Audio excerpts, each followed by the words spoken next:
Vamos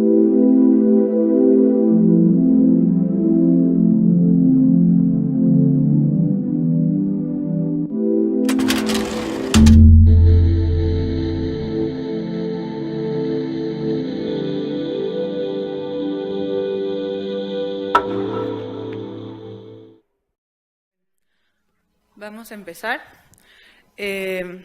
Sesión bibliográfica: Cognitive Remediation Can Improve Negative Symptoms and Social Functioning in First Episode Schizophrenia, a Randomized Control Trial. El contenido vamos a pasar un poquito por historia y antecedentes, después vamos a hacer definiciones, de la descripción del artículo, el análisis estadístico, las fortalezas y las debilidades y las conclusiones. La esquizofrenia es un trastorno mental que se manifiesta como un síndrome heterogéneo y crónico que afecta a todas las áreas del funcionamiento del individuo. Su prevalencia se reporta internacionalmente como el 1% de la población, es decir, 1 de cada 100 individuos. Deteriora el funcionamiento social y laboral y cognitivo de las personas que la padecen. Implica un desgaste para los familiares, los cuidadores y un reto para la salud pública. Bueno, este es un pasaje rápido por la esquizofrenia. Desde principios en el antiguo Egipto ya había descripciones de individuos con profecías de que Cristo iba a nacer y bueno, a lo largo de la historia pues se ha discriminado o segregado a esta población llamándoles locos. Y pues realmente la parte que nos importa empieza a partir de 1952 con el descubrimiento de la clorpromacina, cuando ya se empezó a ver que los síntomas eran distintos cuando se les daba el antipsicótico que cuando no se les daba el antipsicótico.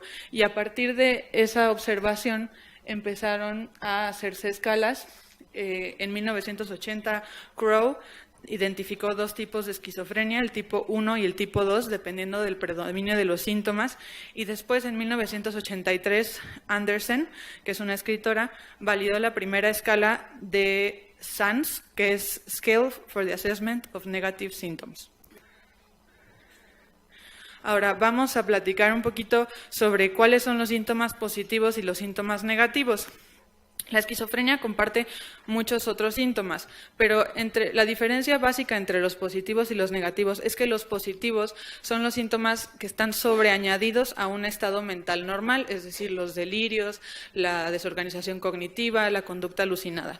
Y los negativos son los que están por debajo de un estado normal mental, es decir, apatía, falta de volición, alogia o poca fluidez en el lenguaje.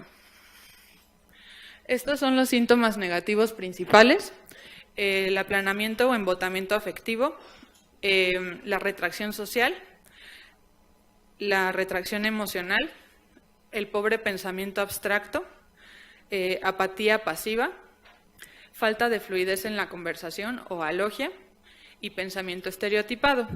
Muchos de los pacientes que tienen esquizofrenia, hasta el 57% de los crónicos, pues tienen este tipo de síntomas, al menos uno, y otro porcentaje, como el 30%, tienen más de uno. Ahora vamos a hablar un poco sobre la rehabilitación. ¿Qué es la rehabilitación?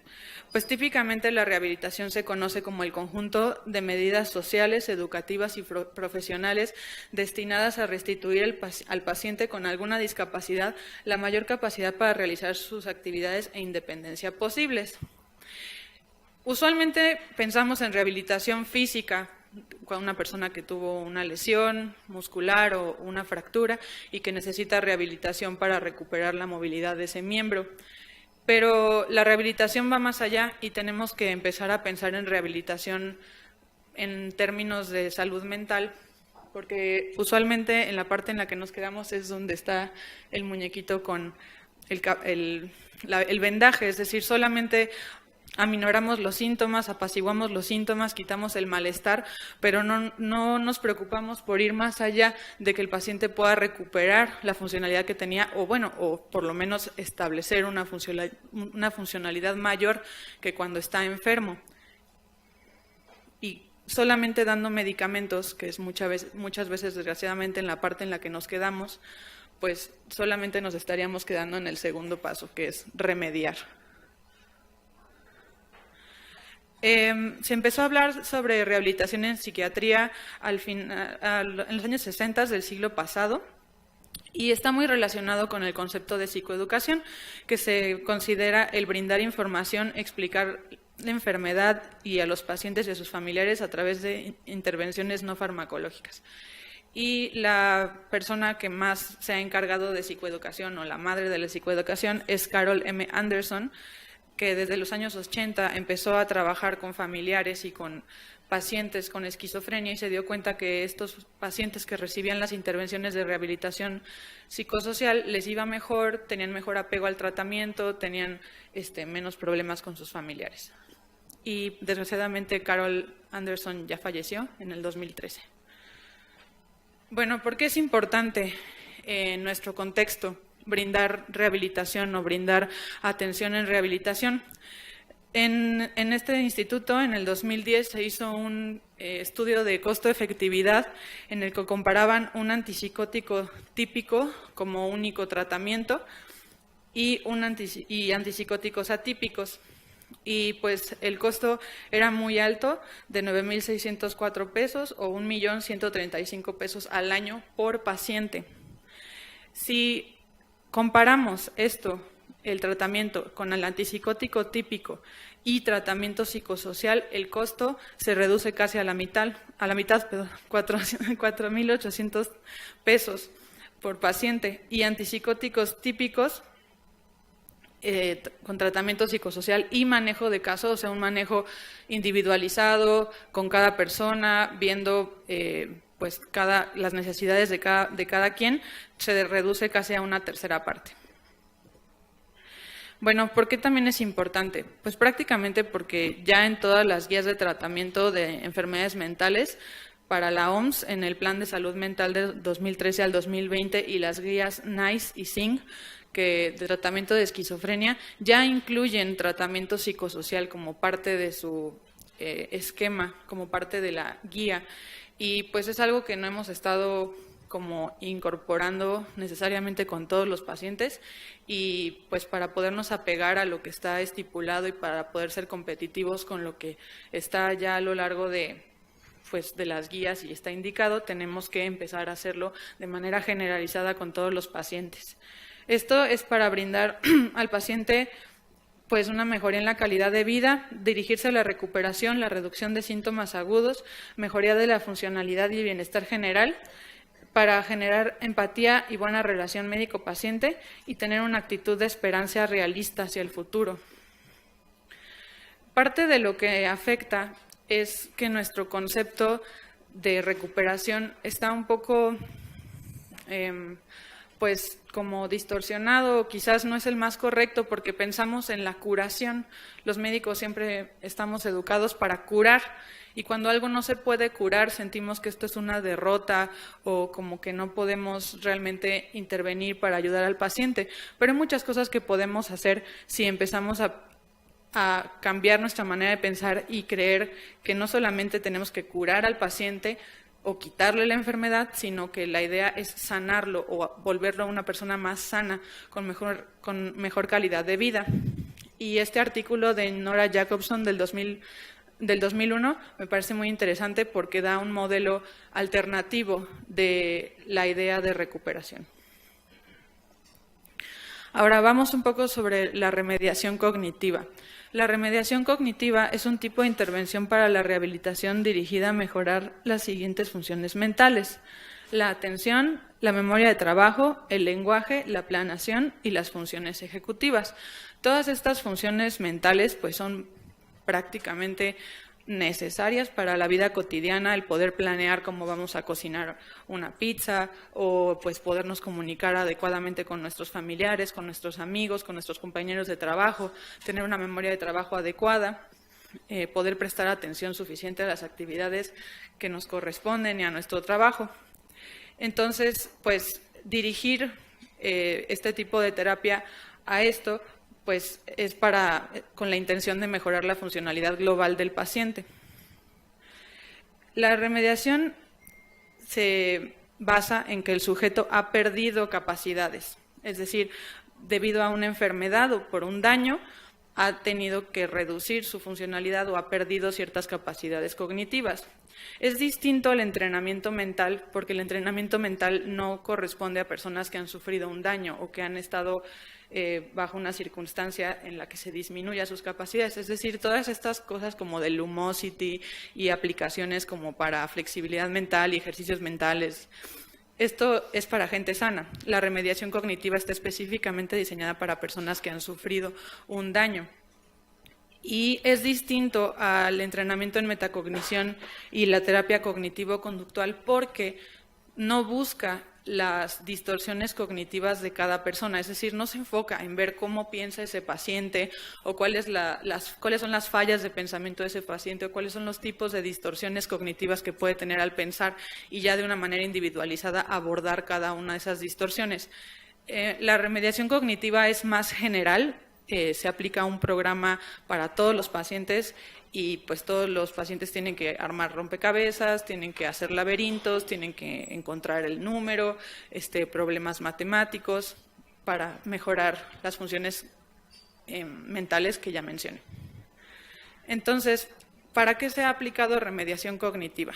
Bueno, la remediación cognitiva se ha aplicado ya en personas con antecedente de traumatismo craneoencefálico, con trastornos de la conducta alimentaria y personas con esquizofrenia.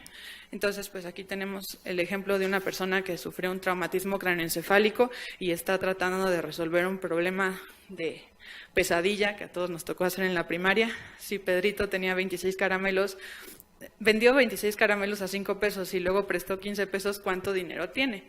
Estar haciendo esto de manera regular ayuda a ejercitar nuestra mente y ayuda a que no perdamos capacidades o que a lo mejor recuperemos capacidades que perdimos como de cálculo, atención, planeación, de cómo vamos a resolver ese problema. Se han reportado en metaanálisis que el efecto de la remediación cognitiva tiene efectos pequeños, medidos con la D de Cohen, para síntomas negativos.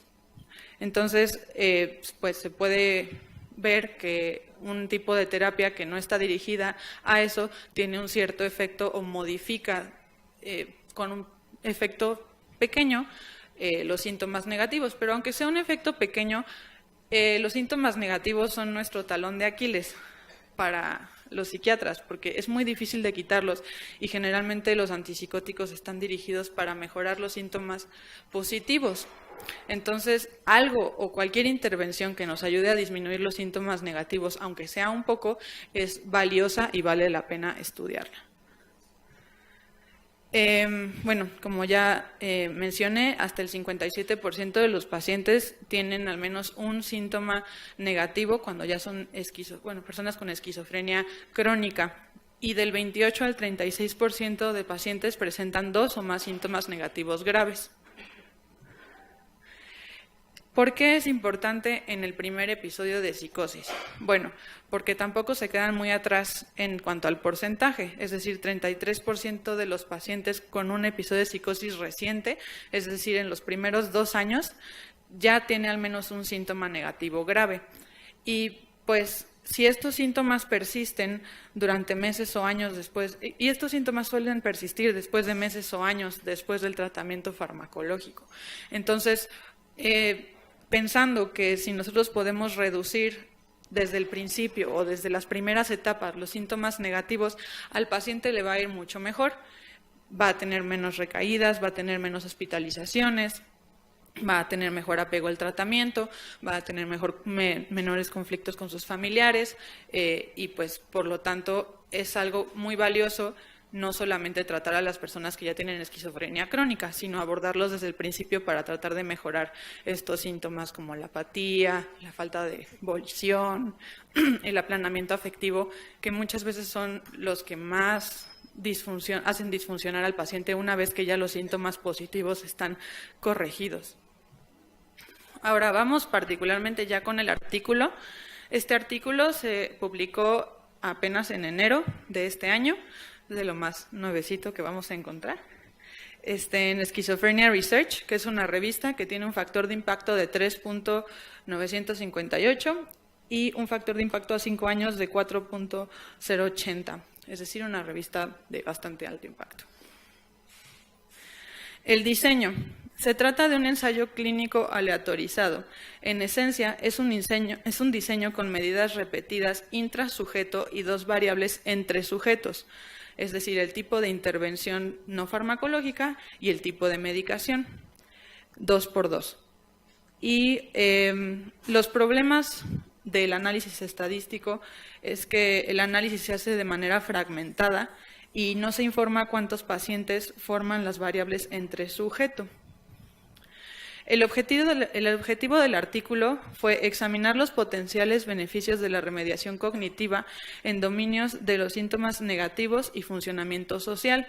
Los síntomas negativos se consideraban como dominios secundarios y la intervención no está diseñada para dirigirse de forma directa a la corrección de dichos síntomas. Es decir, nadie diseñó la remediación cognitiva para corregir síntomas negativos. Se hizo la remediación cognitiva y después, aplicándola a pacientes con esquizofrenia, se vio que mejoraban, pero no necesariamente es una intervención que está diseñada para hacer eso. Se utilizó como grupo de control para realizar la comparación el entrenamiento en comportamientos saludables, el cual se enfoca en cambios de hábitos, actividad física y educación nutricional. 80 pacientes reclutados de los hospitales psiquiátricos de Los Ángeles, California, en Estados Unidos, todos ellos recibían atención en el programa de después de tratamiento o de Aftercare UCLA Program. Las variables demográficas, la edad La edad promedio fue de 21 años, el nivel educativo fue de 12 años promedio de educación y el nivel educativo de los padres fue de 13.9 años, el tiempo desde el primer brote psicótico en meses. 7.2 meses, 8.9 meses y 8 meses. Prácticamente en el grupo eran más pacientes masculinos, prácticamente todos eran solteros y muy poquitos casados. No puse la gráfica del femenino porque, pues bueno, es la contraparte de esta. La proporción de los diagnósticos. Los pacientes que estuvieron en el grupo de remediación cognitiva eran 57% tenían esquizofrenia, en el grupo de comportamiento saludable 61% tenían esquizofrenia y 56% tenían trastorno esquizofreniforme. Y del trastorno esquizoafectivo eran bastantes menos, 8%, 17% y 13%, y trastorno esquizofreniforme pues tienen una proporción más o menos considerable. Los criterios de inclusión fue la psicosis reciente, el primer episodio en los últimos 2 años, diagnóstico mediante criterios del DSM-4 de esquizofrenia, trastorno esquizoafectivo o trastorno esquizofreniforme, edad de 18 a 45 años de edad, que no hubiera evidencia de un trastorno neurológico previo, que no hubiera consumo importante de sustancias en los últimos 6 meses o que el episodio psicótico no fuera secundario a uso de sustancias y que no hubiera déficit intelectual previo. Se evaluaron los síntomas con la SANS, Scale for the Assessment of Negative Symptoms, que es una escala que cuenta con 25 ítems que se divide en 2 dominios. Los síntomas expresivos, que es el aplanamiento afectivo y la alogia, y 2, los síntomas de experiencia, que es la pobre evolución, apatía y anedonia con aislamiento social. No se consideró la subescala de atención porque esta se correlaciona más con síntomas cognitivos más que con síntomas negativos, entonces iba a meter mucho ruido porque pues justamente lo que está tratando de hacer el entrenamiento en remediación cognitiva pues iba a tener mucho impacto en la cuestión cognitiva, pero lo que queríamos medir eran los síntomas negativos.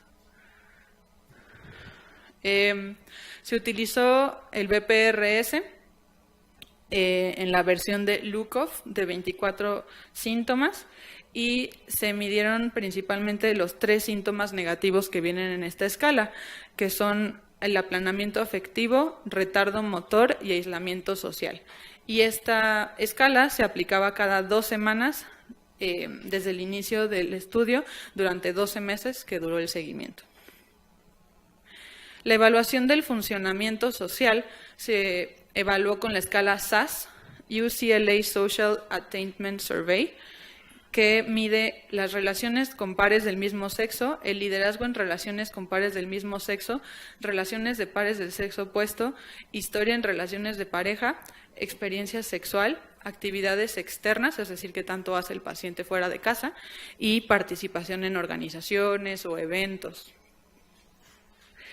Las condiciones de aleatorización, esto es a lo que se refiere un 2x2, es decir, tenemos al grupo de comportamientos saludables o entrenamiento en comportamientos saludables y el entrenamiento cognitivo o el entrenamiento en remediación cognitiva, y en esos grupos quedan tanto pacientes que estaban recibiendo medicación vía oral como pacientes que estaban recibiendo medicación intramuscular, risperidona intramuscular.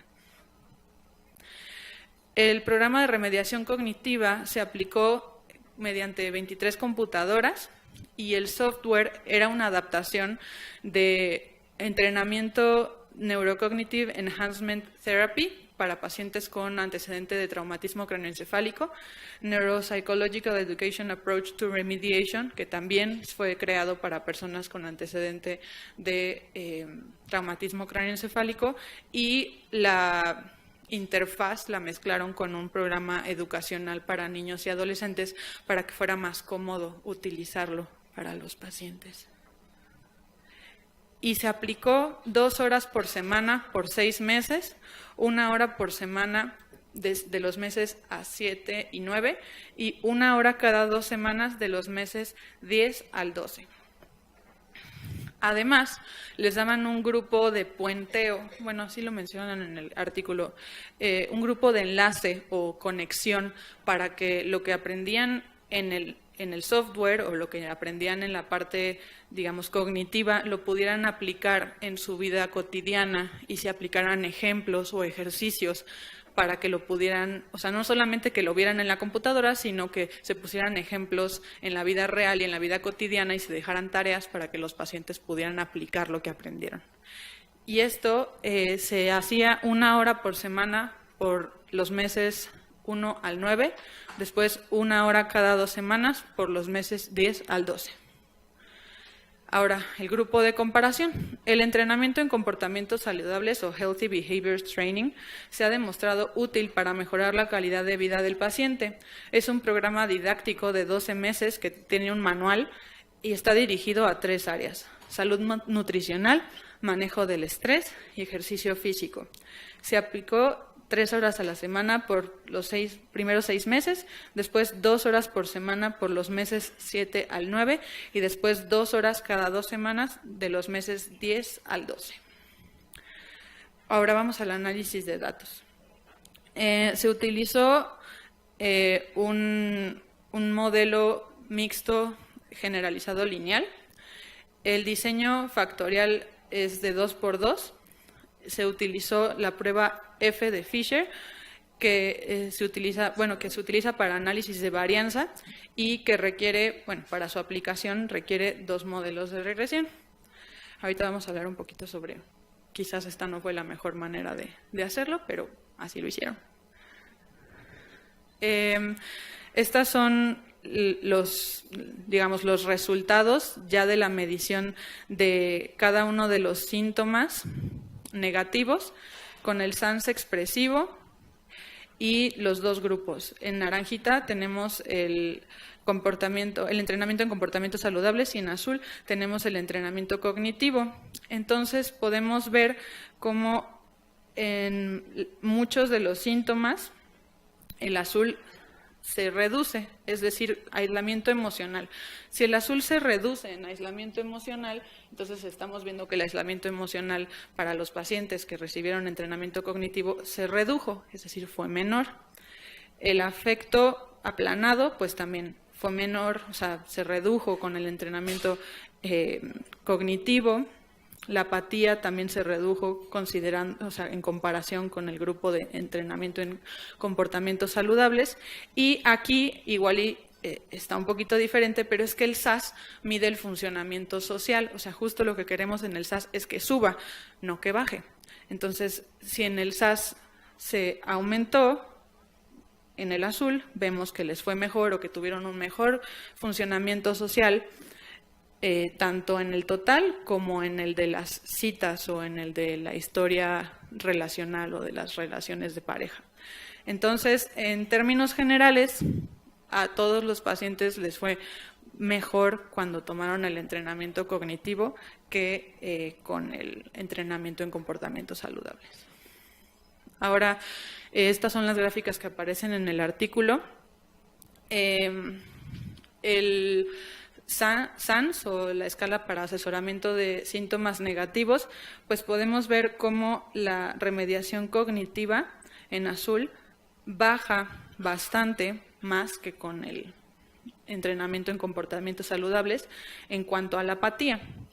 En esta se ve bastante bien porque la línea base o el punto base es bastante similar o concuerda.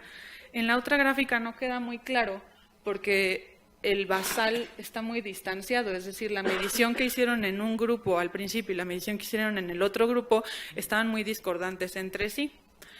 Pero bueno, finalmente cuando nos vamos a los números, pues sí, la inclinación de la línea, o digamos proporcionalmente, fue mejor para la remediación cognitiva.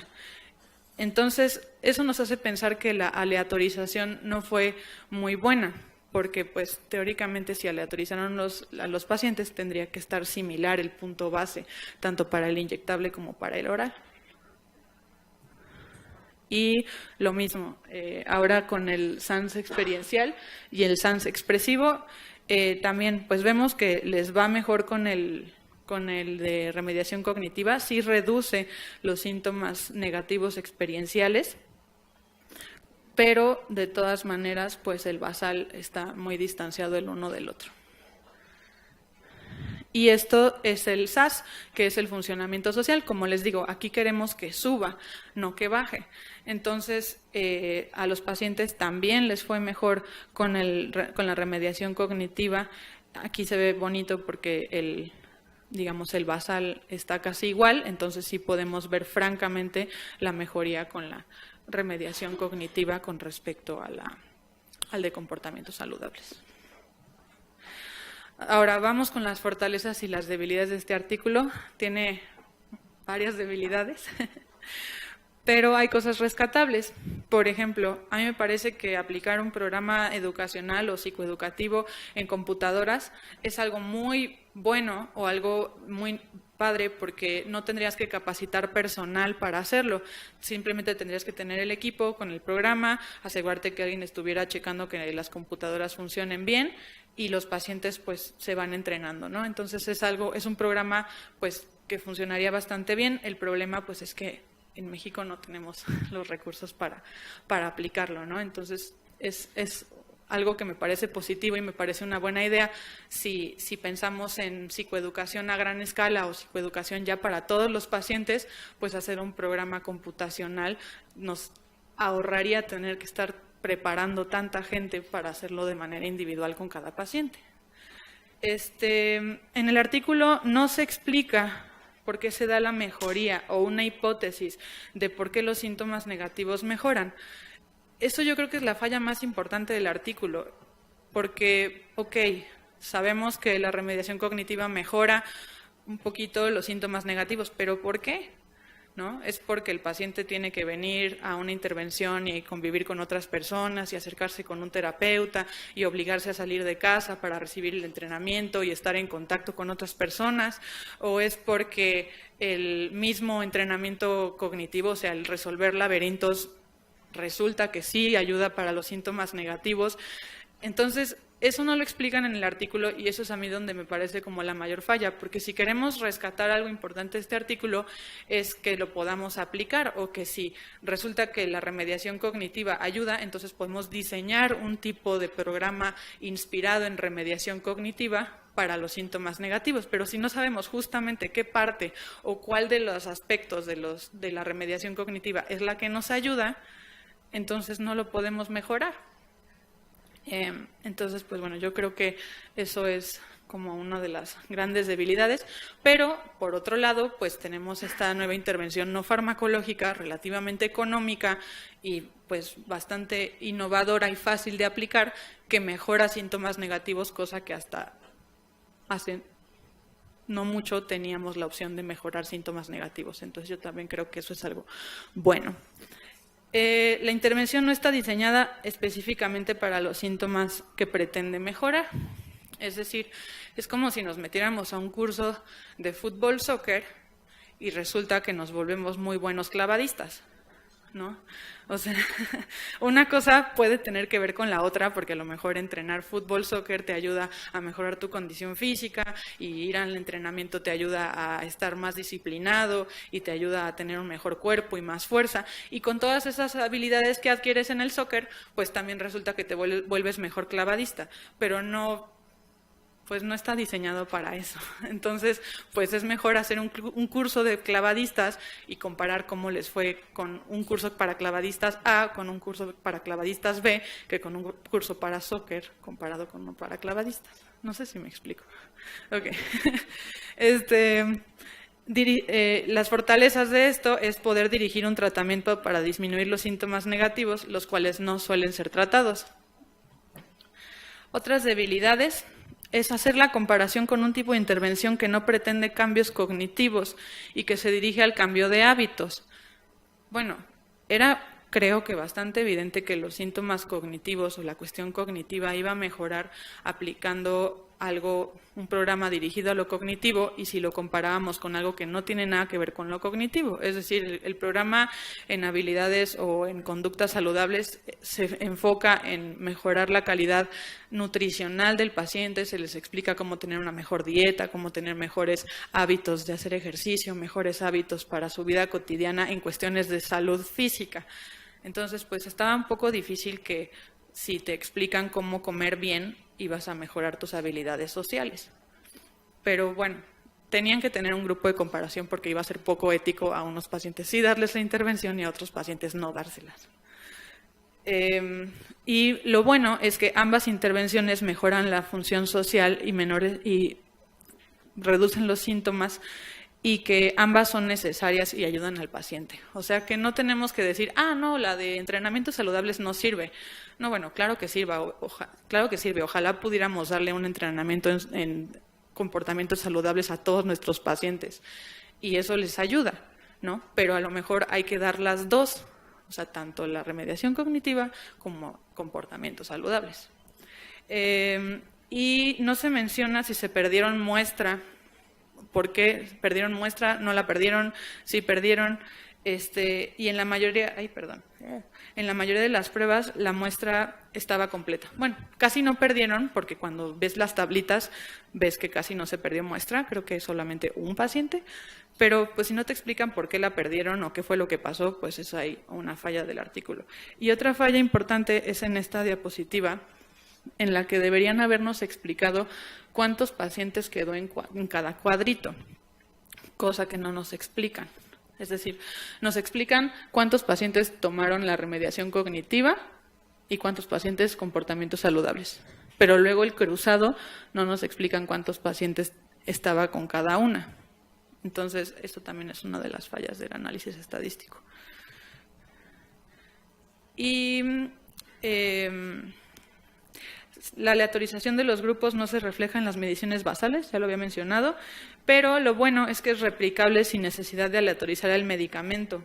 Es decir, ¿por qué aleatorizaron el medicamento? A lo mejor porque en Estados Unidos muchos pacientes sí utilizan risperidona inyectable, puede ser, o porque pensaron que con la risperidona inyectable les iba a ir todavía mejor, pero yo creo que el estudio se puede replicar o se puede hacer algo similar sin necesidad de hacer la comparación de un medicamento inyectable a vía oral. Sobre todo si es el mismo medicamento, si es risperidona, no le veo mucho caso a comparar inyectable contra vía oral. Y bueno, las conclusiones, pues me gustaría terminar con que yo creo que tenemos que enfocarnos en mejorar nuestra atención en cuanto a rehabilitación al paciente. Creo que el instituto tiene mucho por hacer en cuanto a esto y pues nuestro concepto de cómo le podemos ayudar al paciente es muchísimo más extenso y mucho más expandido de lo que nosotros mismos entendemos o de lo que nosotros mismos podemos ver. Y creo que eso tiene que ver con que nos hemos educado en un concepto de quítale los síntomas, que ya no se queje, que se quede en casa tranquilo y tan. Pero yo creo que cualquiera de nosotros quedándonos en casa tranquilos, pero sin poder convivir de manera cariñosa y especial con otros seres humanos, no valdría la pena seguir vivos.